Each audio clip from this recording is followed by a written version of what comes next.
Hey everyone, Scott Cunningham, aka Scottsy Business. Today we're going to be talking about SOLA, Steem, and Mines and how you can achieve better results on these platforms.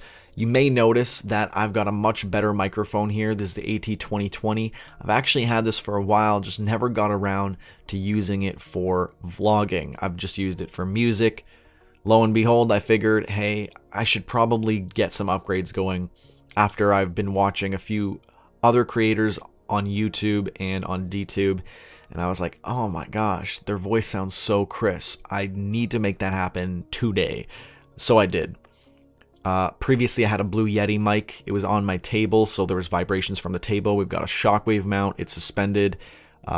2 pop filters, and I'm using post-processing using Adobe Audition. So I have spent money on this upgrade, so I really hope you guys appreciate the amount of effort and money and work going into this product that we've got now. I think it's going to sound insanely better.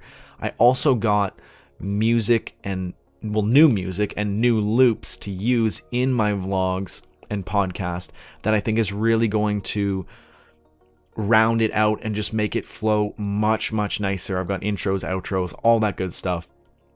Let me know what you think about the upgrades and how much better you think it makes the vlog or the podcast, or if you even noticed it. I really hope you do.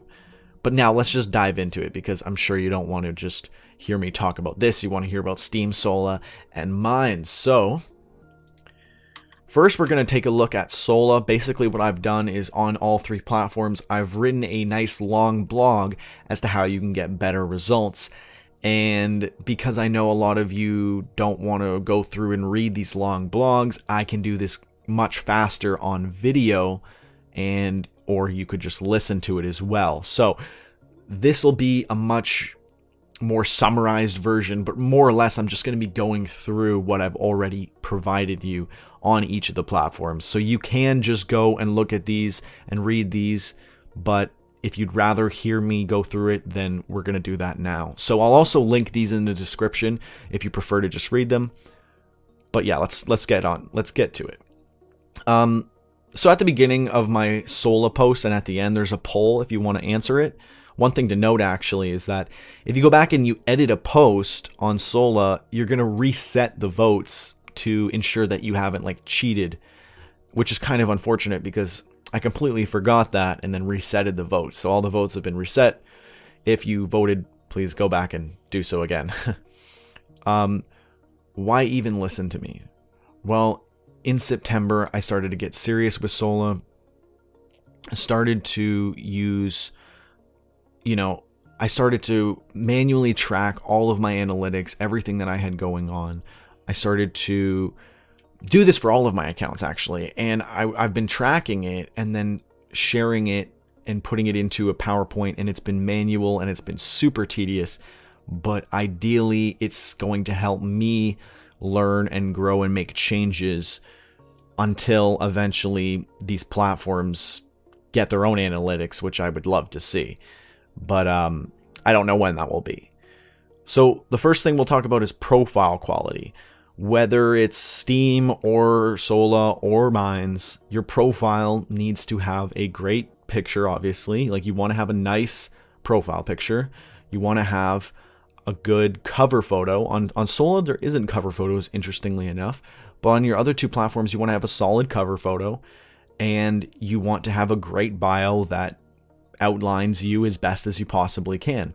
And I mean, depending on the platform, you also want to include your contact links and all of your other information as needed. I also include here in the blog that you can always contact someone or reach out to someone on Fiverr. And if you don't like writing summaries about yourself or whatever it might be, you can provide them with a ton of information and they can write a summary on your behalf. And that's pretty much universal for any of the platforms that you decide to use. I also talk about here that your profile is only going to be as good as you allow it to be based on your interactions, your engagements with your followers, and how you go about managing your profile and your reputation. So I say here, it's better to respond to people than it is to not. And I mean, even if you might think it may be spam, it's better to not ignore someone who is genuinely commenting something, and then maybe they're just like they don't speak perfect English, or they don't type perfect English. I think it's better to assume good intent and respond to commenters, even if they might be spam, unless it's very, very obvious. Then I'll probably just delete it or whatever.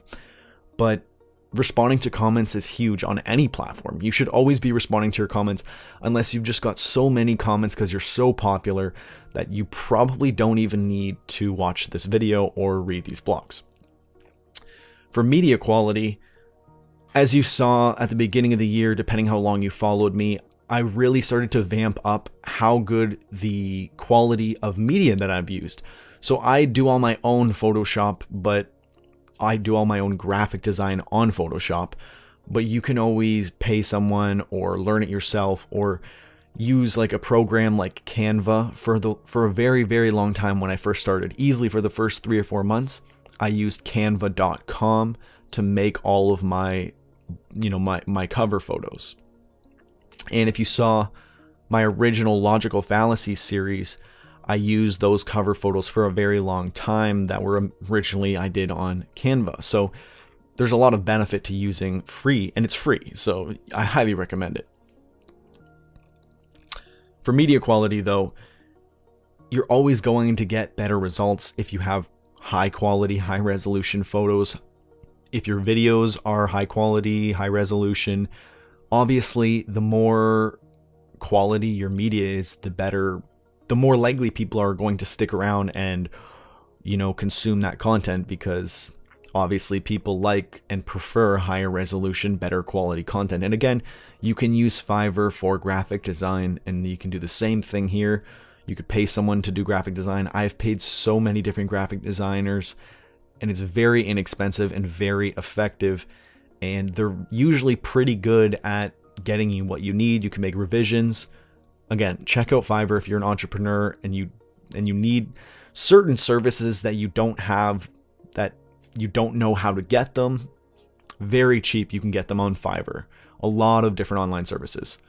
For your post structure, interestingly enough, on SOLA, I've never done a full native blog before. A lot of the times I was sharing to my other platforms, but I will start to use the actual blog structure here a little bit more.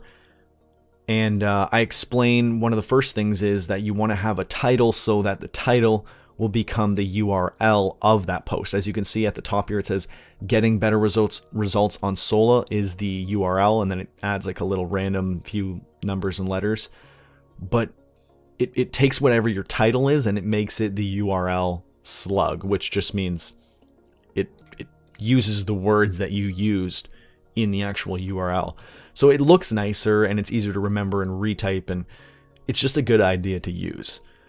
And you want to do that by having your title as the first thing. And then you also want your picture to be the next thing there, because I've made posts where I put the video or link, like, maybe in the third paragraph, and the post or the card, I guess, shows up where it's just white blank and it just got the title and you don't actually see the picture. So, I kind of miss out on showing people a nicer looking card to originally get their attention. So it's definitely important to ensure that your media is at the very, very top, especially the one that you want to be highlighted in the card. Otherwise, it's not going to show up. Going back to post structure, if you're sharing a video on SOLA, as far as I'm concerned, it's pretty much impossible to do native video. And the only thing that really works to actually watch the video is YouTube right now. Maybe Vimeo, but Vimeo censored me, so I can't even really check. Well, I could check with someone else's video, but I'm not even going to bother. Ideally in the future, they will support BitChute, they'll support BitTube. You can see here I posted pictures showing that they don't actually give you a nice embed of the video. They just give you this. It's more of like a link with like a preview that you could add if you wanted. Keep in mind though, most of the time I use video, so you're not going to see that many blogs here, and I don't have as much experience blogging on SOLA as I do using video and putting vlogs. But regardless, you can still, take all this advice and utilize it Whether you're on any of these platforms, pretty much the same principles apply for blogging, except for URL slugs, that varies. But the basics are pretty much always the same. You know, if you have a link, actually link the link. Don't just put the plain text. If you've got, well, not if you've got, you should have headers to outline specific, well, to emphasize and outline specific points where people can sort of jump to if they're looking for certain things to read. It really helps with navigation, as well as, you know, bold, italics to emphasize key information, and obviously including media, that is key. And we already talked about how you want to include it near the top. And yeah, I think that's pretty much everything for post structure. I just write at the bottom, outside of post structure, you've also got polls, which is just a cool feature that you can utilize. It's only on SOLA, so I mean, you might as well take advantage of it. I have, and as I said, if you edit it, it's going to reset your polls, so be aware of that when you do make polls, because you don't want to accidentally skew the results or accidentally delete all the results when you didn't realize that could even be possible. So then when you go to actually publish, which is if you're on a desktop and you make a post, it'll be at the top right. And then as you see, it would look like this. And then after you click publish, you'll get this screen. So what you can do here is you're able to boost your post up to 50 views worth. Or sorry, I think it's 500 views. It's 500 views, and that'll cost you up to 50 SOL. You can do a max of 50 SOL, 500 views, or you can do 10 SOL for every 100 views that you're going to boost. It's pretty useful to boost. It's very cheap and affordable, so I highly recommend you just buying some SOL and getting into it, because you can do a lot with boosting. What's more important, though, than boosting is how you're going to be indexed, and you're going to do that through your topics, and you've only got 3 topics, so you've got to be pretty specific as to how you're going to go about this, and you have to use one of the major categories to start off, so you've only really got 2 to play around with after that. And these are the 5 major ones: daily moments, stories, community, and made by me, and opinions. And you can generally use all of these wherever it makes sense, so just play with that as you need to. But when it comes to your actual tags, you want to first dominate a section so that, you know, it's kind of like your authority, and then I would say kind of build out from there. So you can type in any tag and post in anything, but if you're posting in places that people aren't really looking at or using, then it's slightly counterproductive to do so. You probably want to keep to more popular tags for the searchability.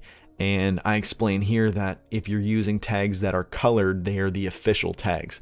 There's only a certain amount of them, but when you go to the explore section, you'll see the major tags: relationship, society, world, self, politics, science, technology, crypto, news. There's a few more, but when you type it in, you'll see they'll come up and they'll be colored, whereas regular tags that are unofficial will just be white like this. So you want to ensure that you're mainly using colored tags, because they're going to have a lot more traffic and traction and searchability, rather than if you're using the more niche, made up unofficial tags. That more or less covers everything for SOLA. I hope this was informative. Let me know what you guys think, and if there's anything I missed that was really important for SOLA. But I really think this will improve your results by a lot. Now let's look at mines. Wow, that was a long one. Okay, so for mines, I'm going to jump through some of this because of some of it is very similar, like how well I've done, profile quality. Actually, there's some different things here, so we're going to actually stop and look at this. So again, you want to have your good profile picture. An interesting thing about mines, which is only on mines, is that your cover photos, you can have many cover photos, and they will have a slideshow that will go through all of the cover photos. So interestingly enough, you can circulate through them and sort of give like a little mini video slash slideshow that can outline more about you than just one picture could do. Mind you, I only use one picture, but you can feel free to just use as many as you like. Then you've also got a very, very large about section. I'm not even sure if there's a character limit because I've typed an insane amount in the about section. So you can take advantage of that by really fleshing it out and sharing everything there is to share. And then at the end, when you're, oh, I don't have any more pictures. At the end of your about section, you can add hashtags to the bottom, which are how your account will be found. So, you know, I've got like politics, news, philosophy, blockchain. So if you search any of those, you will then see my account. If you search that and then look at channels, you'll be able to find me through that. So it helps with your searchability for specific topics. You've only got 5, so obviously do the most relevant ones. You don't want to just use broad ones because then everyone will be in those sections. You want to use ones that are as niche as possible to what you're all about so that you can find like-minded people. Another cool thing about your profile is you've got 3 pinned posts, whereas on every other platform, you've got only 1 pinned post or no pinned posts. So when you pin a post, it just sticks it and keeps it at the top of your profile's newsfeed. So in Minds, you're able to do that with 3 posts.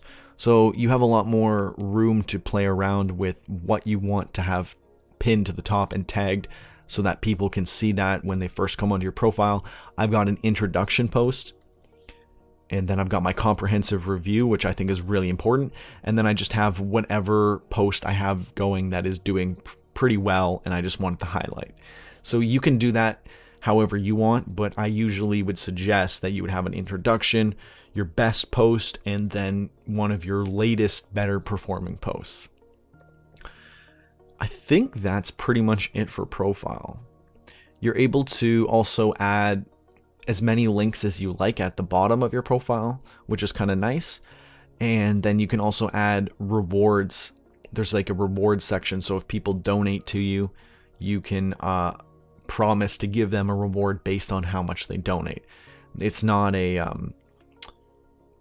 it's something that you have to actually uphold yourself, because it's not like an automatic process. It's just you write it out, they give you the tokens, and then hopefully you actually give them the reward, which you really should to keep your reputation, as well as just being a genuine and integrity-driven person. So again, this is basically the same thing I wrote on the other one.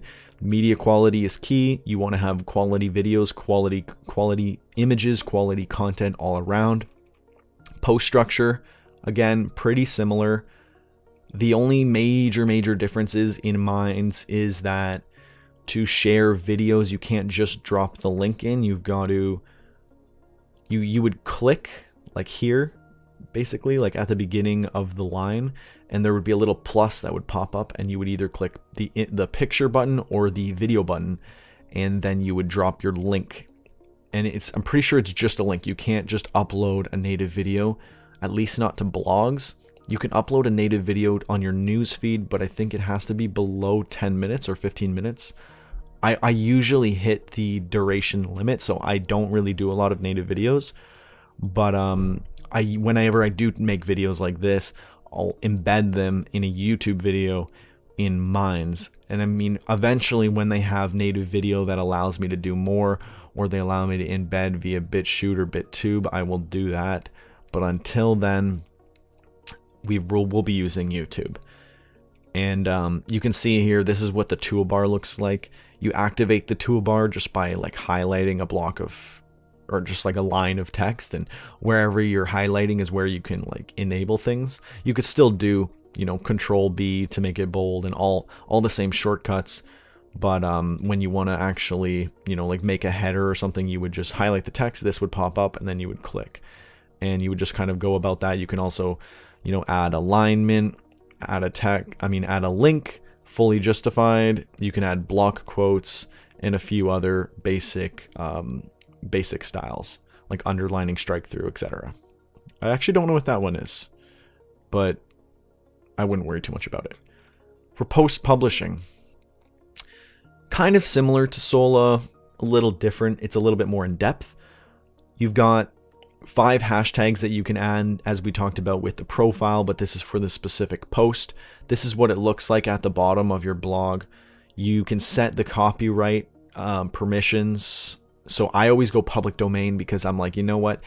If you like my stuff so much that you want to try to rip it off or whatever you want to do, I don't care. Go for it. Just ideally don't pretend like you did it. Maybe give me credit, but you know, whatever you want to do. Then here you can mark it as public or not. And this is actually just for your sake because you can draft posts. So this will just be whether or not you can see it.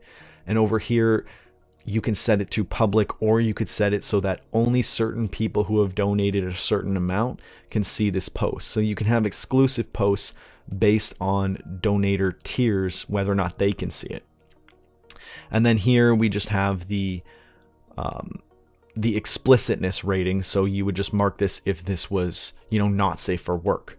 And then you'd click on the metadata section and you drop down the metadata. And then here you can make up your URL slug like you do on SOLA. Although on here you actually get to type it out exactly as whatever you want it to be. Add your title again, add a little blurb for the description, and then your author name. Metadata is useful. It's good for SEO. I highly recommend.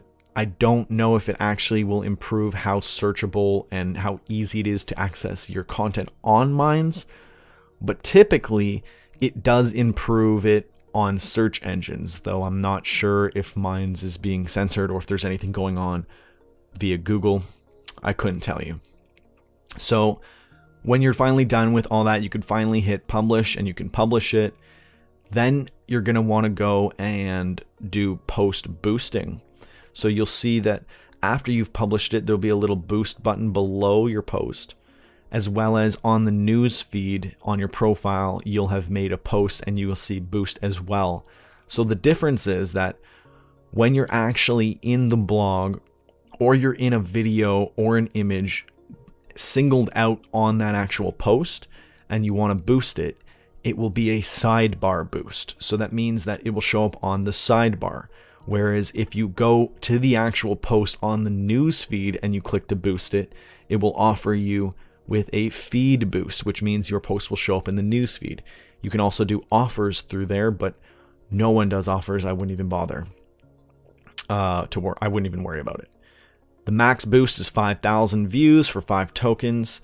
I pretty much always just do the max. You can infinitely boost, but you want to wait for your boost to end to do another one because it'll be considered spam and they'll all get revoked algorithmically if you just spam a ton, because you can't run them all at the same time regardless.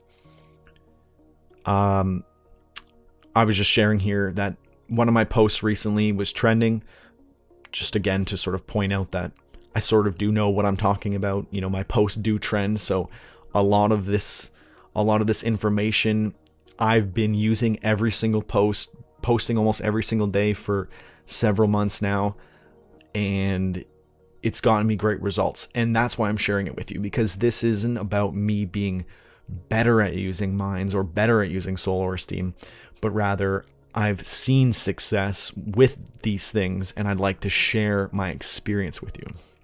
So feel free to leave comments on this blog. You can answer the same polls. It's not legit polls. This is really just like you would answer in the comments. But I wanted to try integrating polls somehow to my posts, even if illegitimately, whereas SOLA you can. Jeez. Sorry, I just ate, so I'm and I ate pretty quickly. How to get better results on Steem. Our final blog here. I just posted this 47 minutes ago, and then I started to get prepared for this. So for Steem, there's a much bigger learning curve. Okay, it's definitely going to be a lot more challenging for you to use Steem. However, Steem has the most potential to make you actual money and get money in your pocket. Much more potential than any other platform, because it's worth a decent amount and it's very easy to sell it, trade it, exchange it. I'm currently the 353rd top followed on Steem. So again, it's kind of just to sort of share with you guys that I do somewhat know what I'm talking about when I do this. I've gotten success in the past, several months from using Steem. I was a witness for some time, but I couldn't really keep up with it, so I'm not witnessing anymore. Again, if you are still voting for me as a witness, please take that vote off, because I don't want you to waste your votes, and it's not really beneficial for me or you.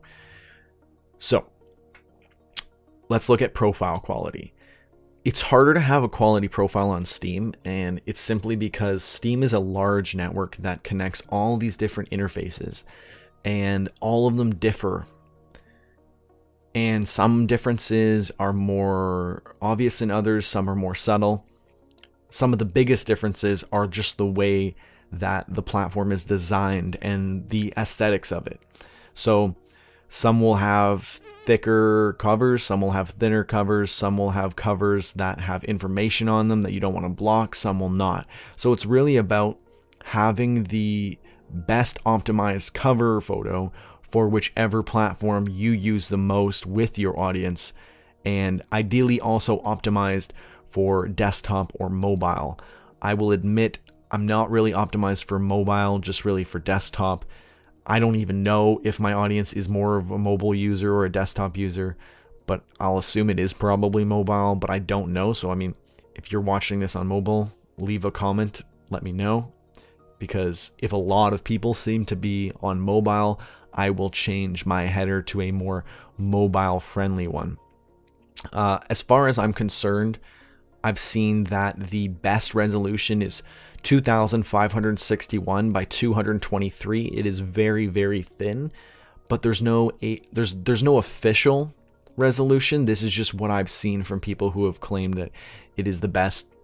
It's the best size for that you really could use to have a nice header that would fit correctly. And I mean, it really seems to be just for desktops though, so I'm not sure how you would best optimize for a mobile device, because it only shows a tiny portion on a mobile device, whereas on desktop you can see the entire thing if you've got 2561 by 223 resolution cover. The biggest challenge is the banners, like I already said, but moving on. Oh yeah, here you can see how it fits on DTube. It looks a lot nicer. And so you can see here on Steem, my profile information is kind of hard to read because of my banner, whereas on here, on DTube, where I post the most often, there is no information here, so it makes sense to have it like that. So again, it is really depending on the interface you're going to use.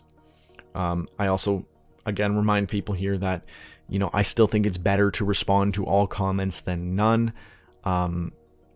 Responding to your comments is a great way to connect with your community, and it shows that you're actually involved and care about the content that you're posting enough to see what other people are saying and have that conversation and discussion with them.